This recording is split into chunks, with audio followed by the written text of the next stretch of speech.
पीक परिस्थिती, कीड रोग आणि कृषीविषयक सल्ला। विदर्भात उन्हाळी भात आणि भाजीपाला पिकास वारंवार आणि हलकं ओलीत करावं। खरीप हंगामाच्या दृष्टीनं पूर्व मशागतीची कामं करावीत। कोकणात भात रोपांच्या लागवडीसाठी गादी वाफे तयार करावेत। खरीप हंगामातील भाजीपाला लागवडीसाठी गादी वाफ्यावर रोपं तयार करावीत। कोकण विभागासाठीचा पीक सल्ला। भात आणि नागली पिकाच्या रोपवाटिकेसाठी गादी वाफे तयार करायला सुरुवात करावी। गादी वाफ्याचा आकार तळाशी 120 सेंटीमीटर, पृष्ठभागी 90 सेंटीमीटर रुंद, 8 ते 10 सेंटीमीटर उंच आणि उतारानुसार योग्य तेवढ्या लांबीचा असावा।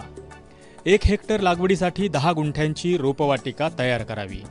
लागवड करावयाच्या भात, नागली, भुईमूग अशा पिकांच्या योग्य जातींची निवड करून सुधारित जातीचं बियाणं तसंच पेरणीपूर्वी बियाण्यास चोळावयाचं थायरम किंवा इमिसान हे बुरशीनाशक प्रति किलोस 2 ग्रॅम या प्रमाणात उपलब्ध करून ठेवावं। पॅराग्रास, यशवंत, नेपियर अशा बहुवर्षीय स्वरूपाच्या वैरणीच्या पिकांची लागवड करण्यासाठी शेताची पूर्वतयारी करण्यास सुरुवात करावी। मध्य महाराष्ट्र विभाग तुरळक ठिकाणी पावसाचा अंदाज लक्षात घेता काढणी केलेल्या रब्बी पिकांची, भाजीपाल्याची, फळांची आणि कांद्याची सुरक्षित ठिकाणी साठवणूक करावी। खरीपातील पिकांच्या पेरणीसाठी दर्जेदार आणि प्रमाणित बियाण्यांचं नियोजन करावं। फळझाडांकरता आच्छादनाचा वापर करावा। त्यासाठी बागेतील वाळलेली पानं, ऊसाचं पाचट, गव्हाचा भुसा, लाकडाचा भुसा, पॉलिथिन पेपर यांचा आच्छादन म्हणून वापर करावा। मागील हंगामातील कपाशीची धसकटं, पालापाचोळा जमा करून कंपोस्ट खड्ड्यात टाकावा। त्यामुळे त्यावर असलेल्या किडींच्या अवस्था नष्ट होतील। मेंढ्यांना देवी रोगाचा प्रादुर्भाव टाळण्यासाठी या रोगाची लस टोचून घ्यावी। मराठवाडा विभाग तुरळक ठिकाणी पावसाची शक्यता असल्यामुळे पिकांची उघड्यावर साठवण करू नये। केळी फळबागेतील आंबे बहाराचे फळ काढणीस आले असून अवकाळी पाऊस झालेल्या ठिकाणी रोगनाशकाची फवारणी करावी। तसंच पाणी व्यवस्थापन करावं। अवकाळी पाऊस झालेल्या द्राक्षबागेत कॉपर ऑक्झिक्लोराइड या रोगनाशकाची फवारणी करावी। उन्हाळी भाजीपाला पिकांमध्ये पाणी व्यवस्थापन करावं।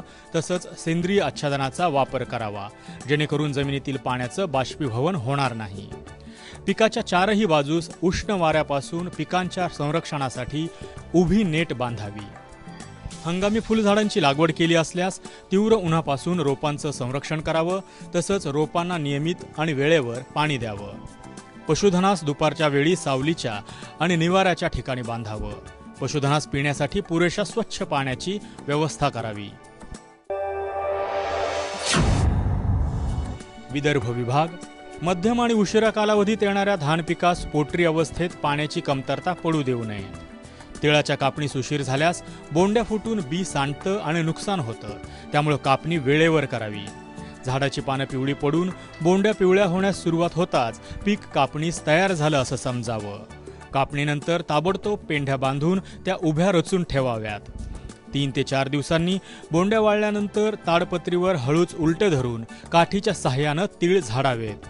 काही बोंड्या तळकल्या असल्यास 4 ते 5 दिवसांनी परत पेंढ्या झाडाव्यात आणि बियाणं स्वच्छ करून आणि वाळवून योग्य ठिकाणी साठवावं। संत्रा पिकात सध्या आंब्या बहाराची फळं असतील ती टिकून राहण्यासाठी बागेला पाणी देणं सुरू ठेवावं।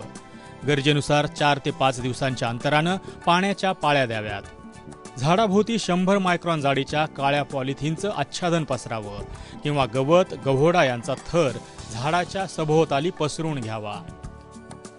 जनावरांचं उष्णतेपासून संरक्षणासाठी गोठ्यात हवा खेळती राहील याची काळजी घ्यावी आणि गोठ्यांच्या भिंतींना बाहेरच्या बाजूने चुन्याची सफेदी द्यावी।